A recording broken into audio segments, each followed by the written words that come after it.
ఉందా? ఇలాంటి చర్చలు కూడా చక్కర్లు కొట్టాయి కదా. సో ఈ ఒకవేళ ఈ సిబిఐ దర్యాప్తు ఎక్స్టెండ్ అవ్వాల్సిన అవసరం, ఇన్వెస్టిగేషన్ ఎక్స్టెండ్ అవ్వాల్సిన అవసరం ఏ మేరకు ఉంది?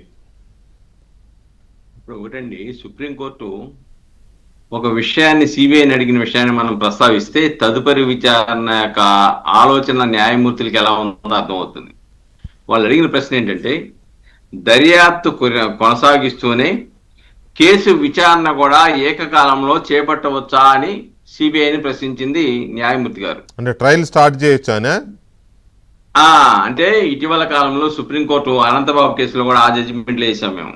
సుప్రీంకోర్టు ఏమందంటే, ఈవెన్ ఛార్జెస్ ఫ్రేమ్ చేసినా, ఈవెన్ ట్రయల్ జరిగేటువంటి విచారణ జరిగే సమయంలో కూడా ఆధారాలు లభ్యమైతే ఫర్దర్ ఇన్వెస్టిగేషన్ జరపవచ్చు అని చెప్పేసి సుప్రీంకోర్టు తీర్పులు ఇచ్చింది. వాటిని దృష్టిలో పెట్టుకొని తదుపరి విచారణ జరపడానికి సానుకూలంగా మీరు చెయ్యొచ్చు కదా అన్న అంశాన్ని అక్కడ ప్రస్తావించిన విషయాన్ని మనం గుర్తుంచుకోవాలి. కాబట్టి సుప్రీంకోర్టు న్యాయమూర్తుల బుర్రల్లో కూడా తదుపరి విచారణ జరపవలసిన అవసరం ఉందనే అభిప్రాయం వాళ్ళ బుర్రల్లోంచి వెల్లడైన అంశాన్ని ఇక్కడ మనం గమనించాలి. రెండోది, సునీతారెడ్డి గారు చాలా స్పష్టంగా చెప్తూ ఉన్నారు, ఈ కేసులో కీలక నిందితులు ఇంకా అరెస్ట్ కాలేదు అని చెప్పేసి. అంటే ఆ దృష్టిలో అవినాష్ రెడ్డి కాదు, ఇంకా చాలా మంది కీలక పాత్రధారులు ఉన్నారు దీంట్లో. ఇది రాజకీయ ఆధిపత్య పోరులో జరిగినటువంటి ఒక హత్య, ఇది సిబిఐ చెప్పింది.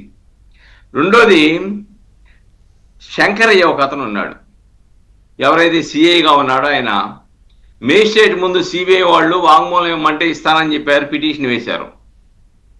తర్వాత ఆనాటి ఉన్న ప్రభుత్వం ఒత్తిడి మేరకు, ప్రలోభం పెట్టిన దాని మేరకు శంకరయ్య ఏమన్నా అంటే, నో, నేను మేజిస్ట్రేట్ దగ్గర వాంగ్మూలం ఇవ్వను నేను అంటే, ఆయన కళ్ళ ముందే ఇవన్నీ జరిగింది. సాక్ష్యాలను మటుమాయం చేయటం, రక్తాలు కడగటం, కట్లు కుట్లు వేయటం ఆయన దగ్గర జరిగింది. కానీ నేను చెప్పనన్నాక వారం రోజులు తిరగకుండానే శంకరయ్యకి డిఎస్పీగా ప్రమోషన్ ఇచ్చేసి సస్పెన్షన్ ఎత్తేశారు. ఇవన్నీ సాక్షులను ప్రలోభం పెడతాం కదా. కాబట్టి ఇక్కడ చాలా స్పష్టమండి. అంతేకాకుండా సిబిఐ హైకోర్టులో కూడా అనేక పర్యాయాలు చెప్పింది, ఈ రాష్ట్ర ప్రభుత్వం మాకు సహకరించడం లేదు అని చెప్పేసి. మమ్మల్ని మా మీద తప్పుడు కేసులు పెడుతుందని ఆవేదన చెందింది. ఆ తప్పుడు కేసులు పెట్టమని ప్రేరేపించిన వాళ్ళు ఎవరు? అందులో భాగంగానే కదా కేసుని తెలంగాణకు ట్రాన్స్ఫర్ చేశారు. అది కాదండి, క్రిమినల్ కేసులు రామ్ సింగ్ మీద, సునీతారెడ్డి మీద, అలానే రాజశేఖర రెడ్డి మీద పెట్టినటువంటి కేసులు డైరెక్ట్ పోలీసు వాళ్ళకి ఫిర్యాదు ఇవ్వాల, ప్రైవేట్ కంప్లైంట్ ఫైల్ చేసి పోలీసు వాళ్ళకి రెఫర్ చేశారు. పోలీసు వాళ్ళు అత్యుత్సాహంగా ఛార్జ్షీట్ ఫైల్ చేశారు. ఓకే, దాన్ని ఛాలెంజ్ చేశారు.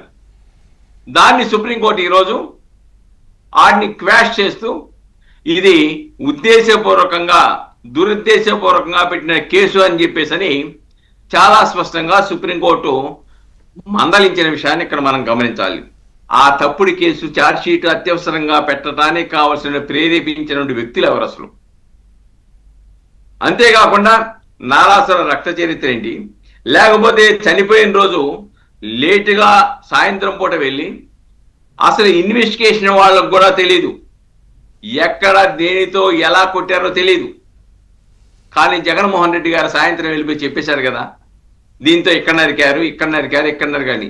ఇన్వెస్టిగేషన్ కూడా ప్రారంభం కాల, కానీ జగన్మోహన్ రెడ్డి గారు చెప్పారు. ఇవన్నీ ఆయనకి ఎలా తెలిసినాయి? అసలు ఎక్కడ ఏ దెబ్బ వేశాడో, ఎక్కడ ఏ విధంగా చంపారో, ఈ విషయాలు జగన్మోహన్ రెడ్డి గారికి ఎవరు చెప్పారు, ఎలాగ ఆయన దృష్టికి వచ్చినాయని చెప్పేసి ఆలోచించాలి కదా, విచారించాలి కదా. సరే, ముద్దాయిగా పెడతారా లేదా పక్కన పెడతాం కొద్దిసేపు. అట్లీస్ట్ భారతీ రెడ్డి గారినో, రాసిన దానినో, లేకపోతే హార్ట్ అటాక్ థియరీని క్రియేట్ చేసిన వాళ్ళనో, లేకపోతే సిబిఐ విచారణ ముందేమో, ఎన్నికలకు ముందేమో సిబిఐ విచారణ చెప్పాలని చెప్పేసి నారాసుర రక్త చరిత్ర రాసి గ్యాగ్ ఆర్డర్ తీసుకొచ్చేసి సిబిఐ విచారణ అన్నాడా? గెలిచిన తర్వాత సిబిఐ విచారణ వద్దంటాడా?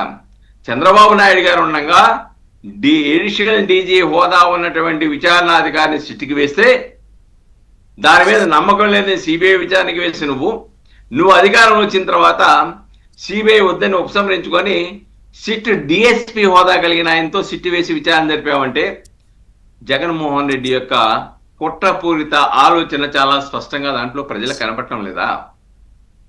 కాబట్టి ఇక్కడ చాలా తర్వాత ఇంకొక విషయం సుబ్బారావు గారు, ఇవాళ జరిగిన దీంట్లో ఈ బెయిల్స్ రద్దు చేసే ఛాన్స్ ఎంతవరకు ఉంది?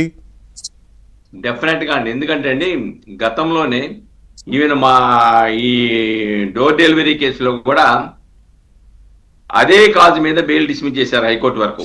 ఏంటంటే అది